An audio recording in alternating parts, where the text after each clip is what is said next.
When we leave this room, we will be rebels. The guns of our brothers will be turned against us.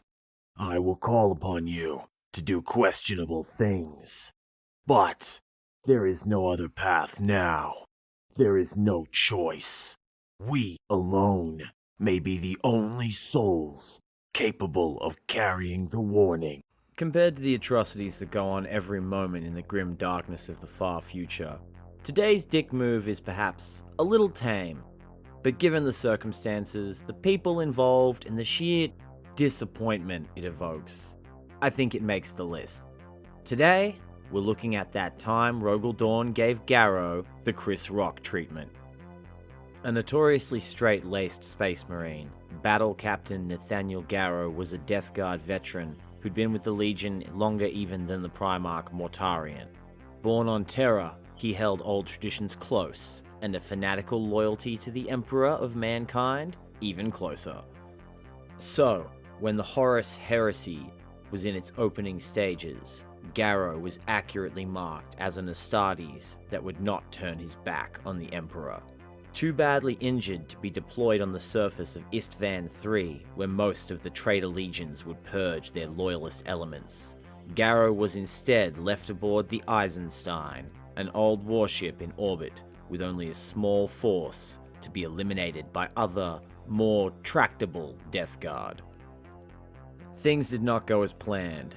The Emperor's Children Captain Saul Tarvitz managed to escape a similar situation and get a warning to Garro among others. The forces of Captain Garro managed to ambush their would-be killers, though it cost several Marines their lives and even the life of Garro's personal armorer. From there, the battle captain's forces seized full control of the Eisenstein and desperately fled Horus's armada to try and deliver the warning of the Warmaster's treachery. Alerted to the attempted flight, First Captain Typhon of the Death Guard gave chase in his mighty warship, the Terminus Est. With the Istvan system surrounded by warp storms, the Eisenstein's navigator could not see through the Immaterium. Garro made the desperate decision to jump into the warp anyway. A decision that with a little bad luck could deposit the old frigate in any place or time. Weathering the devastating firepower of the Terminus Est, the Eisenstein used their smaller size to advantage, managing to outmaneuver Typhon and escape.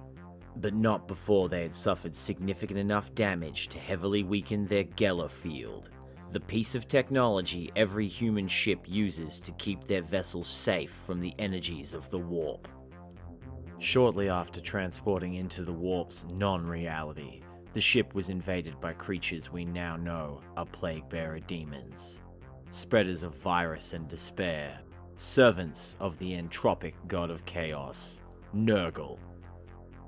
Rotting the insides of the ship and reanimating the dead crew, even transforming the corpses of the traitor Death Guard into foul parodies of life, a precursor to the horrors the Death Guard would one day become.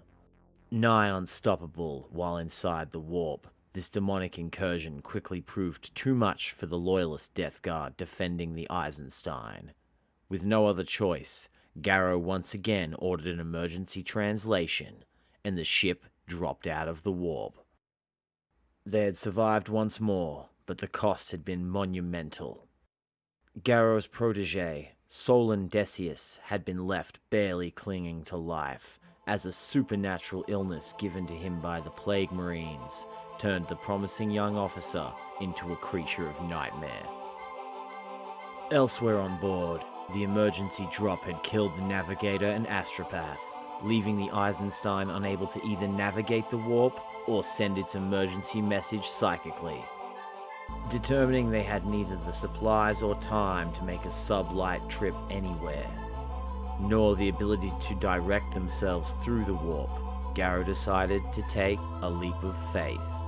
Powering up the Eisenstein's warp drive before having it ejected, the battle captain destroyed the engine, creating a massive physical and psychic flare that would be felt light years around. It was this act that saved both the crew of the Eisenstein and the personal fleet of Rogal Dorn Primarch of the Imperial Fists. Lost in the same warp storms that had confounded the Eisenstein, Dorn and his fleet had been lucky to spot the flare. Finally, a path out of the madness that was the Sea of Souls. Finding the Eisenstein, the grateful Imperial Fists took the Space Marines and regular humans of the crew and passengers to safety before destroying the faithful old frigate, as it had been simply too corrupted. Demanding to know the meaning of all this, Rogal Dorn questioned Garro, and upon hearing his tale of treachery and strife, the demigod slapped the tired old Space Marine to the ground, declaring him a seditionist or perhaps insane if he was to speak about Rogal's esteemed War Master brother that way. Dorn would have in fact executed Garro if it had not been for the intervention of Euphrates Keeler and video evidence. Garro probably should have led with that, honestly.